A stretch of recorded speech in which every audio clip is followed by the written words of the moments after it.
Valheim raids are one of the most misunderstood systems in the game. Some players get wiped out by trolls early game, while others never lose a battle. But it's not all down to luck, it's also about understanding how the raids work. And in this video, I'm going to break down everything that you need to know about raids in Valheim. How they trigger, how they scale, how to prepare for them, and how to remain in complete control when they inevitably do happen. The term raid and event will be used interchangeably throughout the video, so if I say either, know that they mean the same thing. A raid is a timed event where hostile enemies will spawn and attack the area surrounding the player. You'll know one starts when you see a message like "the ground is shaking" or "you are being hunted." Once the raid begins, enemies will spawn and will attack you, not your structures. They usually last for around 2 to 3 minutes depending on the type of event, and end after the timer ends, not when all of the enemies die. Raids do not trigger while you're out and about exploring the world. There are some requirements that need to be met in order for a raid to trigger. You need to be within 40 meters of at least 3 player structures. This would include, but not limited to, the workbench, forge, artisan table, stone cutter, charcoal kiln, smelter, campfire, any of the beds, any of the torches, a portal, and a whole bunch more. You must also not be in a dungeon, so burial chambers and frost caves, and be in the required biome for the specific raid to happen. For example, when you start the game, this initiates the raid. Eikthyr rallies the creatures of the forest. This is the only one that can happen from the beginning of the game, and it can only happen in meadows or black forests. Every 46 minutes the game checks that these conditions have been met, and if so, there is a 20% chance of any eligible raid happening. It's not a guarantee, it's just a chance. If the chance was successful, a random player will be selected from all the valid players for the raid, and the event will begin from that player's location.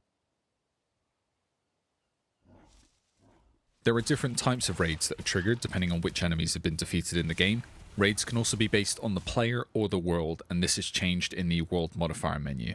World-based raids occur when an enemy is defeated. Each time a Forsaken boss is defeated, it will allow certain events to have a chance of triggering. For example, defeating the Elder will trigger the Draugr and Skeleton raid.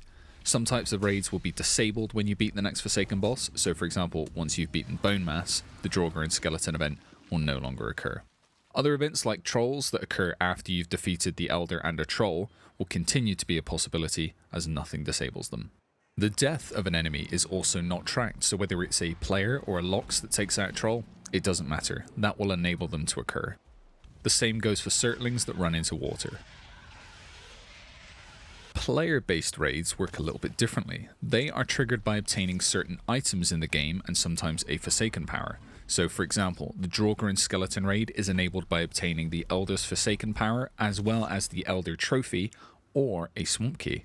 This is then disabled when obtaining Bone Mass's power and either the Bone Mass trophy or the Wishbone. This would then enable the Drake raid and so on.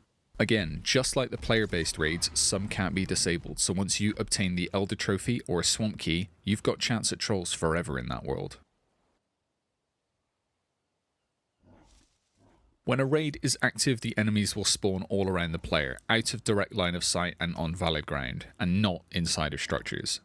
Enemies will not attack your base directly, they're aiming for you. This means that if you're inside your base, they will do anything they can do to get to you. This does also mean that if you leave your base during a raid, the enemies will follow you. This is sometimes a good idea if you want to keep your base from getting destroyed. Killing all the enemies will not end a raid early. Once the timer begins, they will keep spawning at the designated rate until the timer stops. For most raids to end, a player must remain in the active area indicated by a red circle on your map until the raid timer ends. If you leave this area, the timer will pause until you return. The only event that is an exception to this is the "you are being hunted" event. Also bear in mind that when the raid ends, you'll still have those enemies to deal with. You might be lucky where a few distant enemies may run off, but most will continue to attack you until you get rid of them. Not all enemies are going to deal damage consistently. Obviously, the Grey Dwarfs are going to be easier to handle than the Wolves will be. However, there are a few things to consider for certain enemies. Trolls are much more likely to do collateral damage to your structures and your chests. It's best to kite them away from your base to minimize this. Drakes are also likely to deal collateral damage, but not as much as trolls. Flying enemies like bats can also take out tamed creatures like boars if they aren't completely enclosed. And enemies like Fuelings sometimes carry torches, which if you're playing with fire hazards turned on, will do extra damage to your wooden structures. Events that spawn blobs and oozers can't deal damage to structures, so if you just close up all your doors and windows, you should be safe. Clear out the surrounding trees and rocks to avoid enemies hiding behind them. Moats, trenches, and changes in terrain elevation may slow some enemies better than a wall which can be knocked down. If you do choose to use a moat, remember that enemies such as trolls are able to throw boulders at you, and the moat won't stop flying enemies.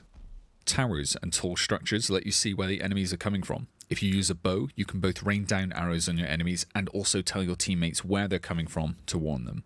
If you want to see a beautiful watchtower video, check out my previous video, it'll be linked below. Depending on the raid type, it might just be worth pulling the enemies away from your base to avoid collateral damage. Make sure that weaker tamed creatures like boars are covered and roofed in so that enemies like bats don't pose a threat to your pets and your livestock. Always be prepared. Even when at your base, make sure that you have food, weapons and armor ready for when the inevitable happens, because it will happen. If you want to reduce the likelihood of raids or events, the best way is to avoid spending unnecessary time at your base if you don't need to. You could also use multiple smaller bases which reduce the likelihood of collateral damage, and ensuring that you are prepared and ready to take the fight away if needed gives you more control over the outcome. If you remember only a few things from this video, remember these. Raids trigger around you, not your base. Beating each Forsaken boss will increase the raid difficulty permanently. Moats and deep trenches are probably the best defense for most types of raids. And always be prepared and ready. You never know what's coming for you, or when. Do these things and you'll stop fearing raids and you'll start controlling them. If this helped you, consider subscribing. I cover Valheim builds, mechanics, and other ways to make the world feel better to play in. And in the comments below, tell us which raid gives you the most trouble and why. I'm sure we can all help each other out with our collective experience. Stay safe, and I'll see you in the next one.